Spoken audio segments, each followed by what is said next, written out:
Uppercut de manche, pour lui, la distance. Bon, c'est pas un problème, il sait tout faire. Il est très dur surtout, hein. Il a ça pour lui, c'est vrai que c'est un cheval assez... Mieux vaut le préserver tenant dans un parcours, on le sait bien.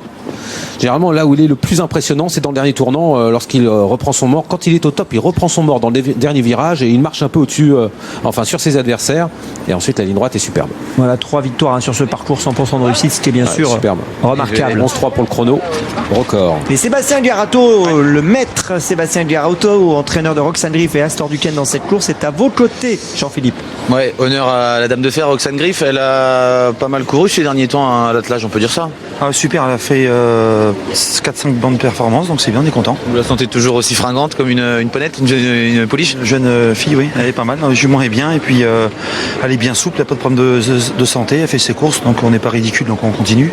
Et puis donc on va aller jusqu'à la fin. D'accord. Le programme par la suite, vous avez déjà ce qu'elle va faire ou pas? Il n'y en a pas 50, il y a celle-là aujourd'hui. Après, il y en a une à 25 mètres qu'on n'est pas obligé de courir, et puis la dernière fin décembre. D'accord, le Jules Lemonnier. Voilà, c'est ça. Ok. Alors, Astor Duquesne est un super cheval, il a gagné le groupe 1, le prix de Normandie. Est-ce que vous partez confiant aussi avec lui?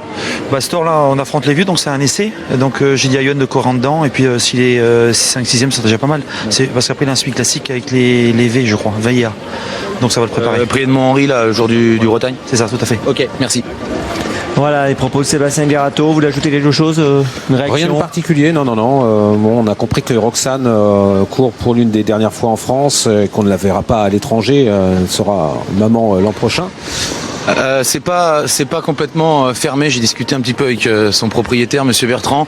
C'est vraiment en fonction des résultats de la jument et surtout de son envie. Oui. D'accord. C'est pas complètement fermé, mais en tout cas, il m'a dit, je vais reprendre ses mots. Je refuse de lui faire du mal. Donc il y aura vraiment une décision de prise en fonction de comment est la jument. C'est un peu elle qui va le dire. Mais pour l'instant, on se dirige vers le prix Paul Buquet peut-être, le Jules Lemonnier, qui serait ses deux dernières courses après celle-ci à Vincennes. Très bien, on vient de voir il y a quelques instants Volcan d'Aucagne, le numéro 3. On retrouvera Renardière. On n'a pas beaucoup vu, me semble-t-il, mais peut-être qu'on ne l'a pas encore vraiment sur la piste, je ne sais pas. Le numéro 11, Nahar, qui sera intéressant, bien sûr. Qui est l'une des petites attractions de cette course. Vous l'avez trouvé comment au hit? Vous l'avez vu ou pas? On l'a vu et ça se passait bien. Tout à l'heure, oui, David bien. Thomas m'a dit que c'était pas hyper emballant pour lui, le hit. Le cheval était en dedans de son action, il prenait pas vraiment le mort. La cadence était moyenne, donc il a essayé de faire des petits changements. Il lui a mis des petites œillères. Je crois qu'il l'a embouché un petit peu plus doux pour que le cheval prenne un peu plus le mort. Donc il avait quand même quelques réserves. Je regarde un petit peu sur la piste s'il accélère. Alors, on vient de voir Valse de rêve il y a quelques instants. Ouais, on est sur Touré Crépin devant les tribunes. Il y a Ramsey Duham. Et je vois Nahar qui s'échauffe au niveau du poteau des 500 derniers mètres. Ah, exact, oui, il est dans le tournant. On va aller tout de suite voir ce qu'il se passe avec Nahar. Là, on est sur Vagabond du Mag. Et Nahar, je vous rappelle que c'est le numéro 11. Nahar, il vient de passer le poteau des 500 mètres. Un des points d'interrogation de la course, même le point d'interrogation de la course. Absolument, vainqueur de groupe 1 et cheval qui a énormément. Je vous rappelle qu'il a beaucoup trop tiré la dernière fois à Caen. Il s'est mis en route à un tour du but. Il s'est complètement asphyxié. Donc il faut absolument oublier cette performance décevante la dernière fois. Et puis n'oublions pas que Touré Crépin est un cheval extrêmement rapide qui se plaise sur ce genre de parcours. Adrien Lamy m'a dit qu'il y avait de l'opposition, mais il sentait son cheval bien, il avait repris de la fraîcheur. Donc pourquoi pas essayer d'accrocher le podium. Ouais, tout comme Scarlett Turgot qui est capable de jouer un très bon rôle. On a affaire à un prix Reynolds 2015 magnifique avec des chevaux de tout premier plan.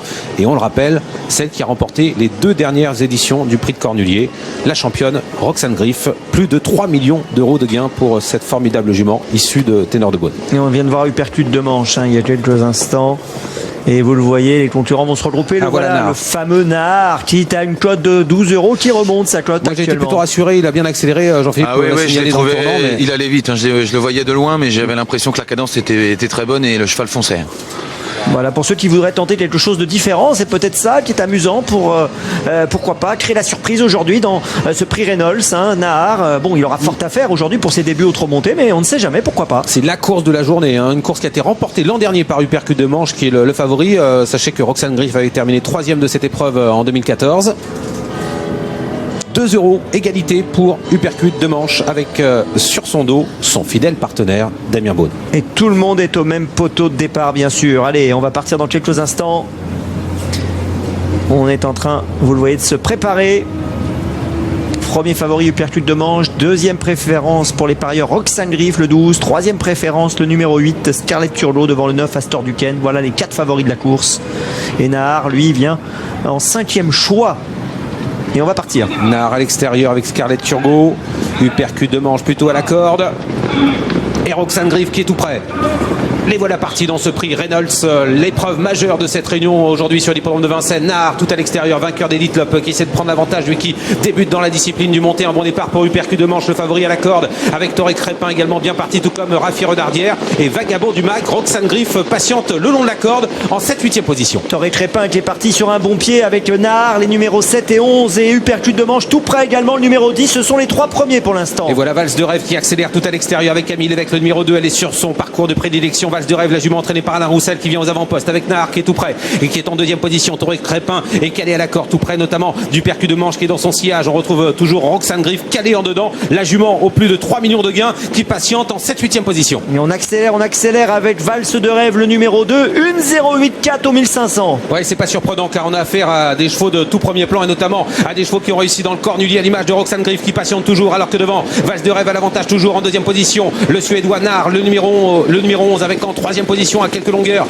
Toré Crépin, Uppercut de Manche est préservé comme d'habitude. Il est 4e avec dans son dos Roxane Griff.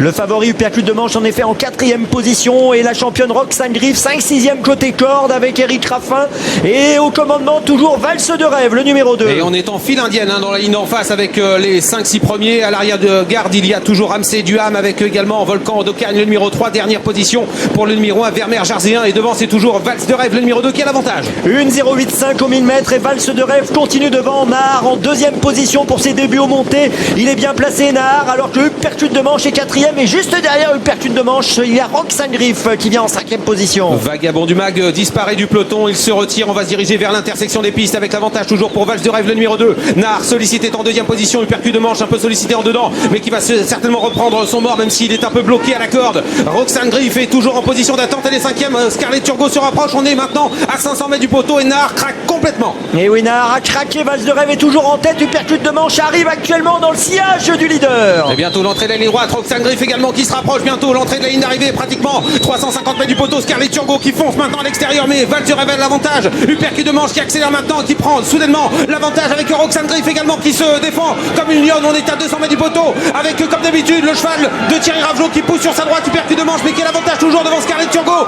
qui sprint le long de la corde. Uppercut de Manche, Scarlett Turgo devant Roxane Griff et Rafi Renardière avec Uppercut de Manche qui essaie de résister avec à la corde Scarlett Turgo. C'est très pointu pour la victoire. La 3e place pour Roxane Griff et la 4e place pour Rafi Renardière, le numéro 4.